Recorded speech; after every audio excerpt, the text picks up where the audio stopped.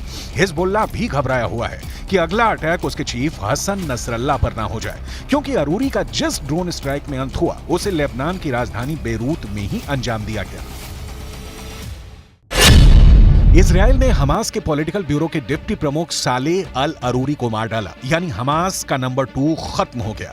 Lebanon के Beirut में हुई ड्रोन स्ट्राइक में हमास के कई अधिकारी मारे गए और इसमें सालेह अल अरूरी सबसे बड़ा नाम है।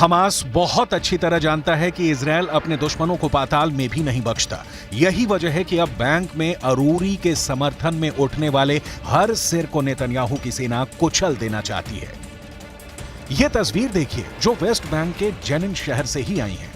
यहां आईडीएफ ने एक घर में रेड डाली और तोड़फोड़ की। दरअसल वो यहां मुस्तफा नाम के एक लड़के की तलाश में आए थे। मुस्तफा के पिता का कहना है कि वो जब पहली बार इजरायली सेना ने यहां रेड डाली उससे पहले ही उनका बेटा यहां नहीं है। फिर भी इजरायल की सेना यहां बार बार आती है। इजरायल की सेना को शक है कि अरूरी की मौत के बाद वेस्ट बैंक में हुई हिंसा में कहीं ना कहीं मुस्तफा का हाथ है।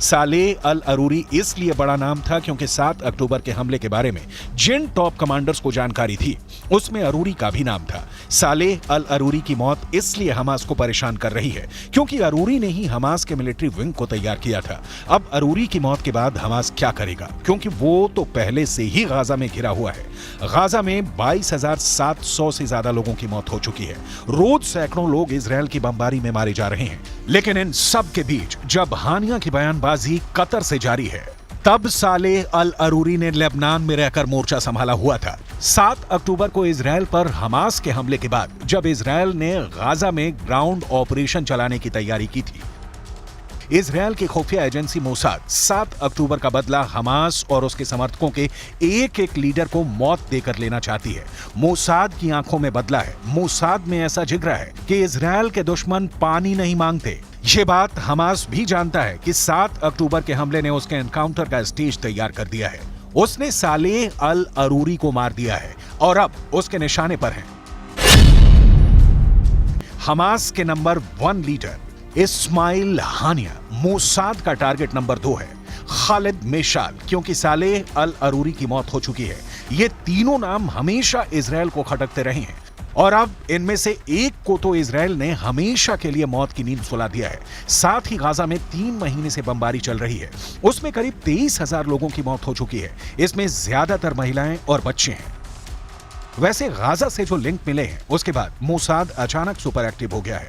नेतन्याहू के ऑर्डर पर मुद्दा अब सिर्फ ऑपरेशन है और नेतन्याहू ने तो साफ साफ कह ही दिया है कि दुनिया का कोई भी कोना हो, चाहे वो गाजा हो या फिर कोई और जगह, हमास का अंत फाइनल है और ये होकर रहेगा। हालांकि ये अंत कब होगा ये कोई नहीं जानता है, क्योंकि भले ही इजरायल ने हमास को नेस्तनाबूद करने की कसम खा रखी हो, लेकिन सच यही है कि हमास से भी इजरायल को कड़ी टक्कर मिल रही है।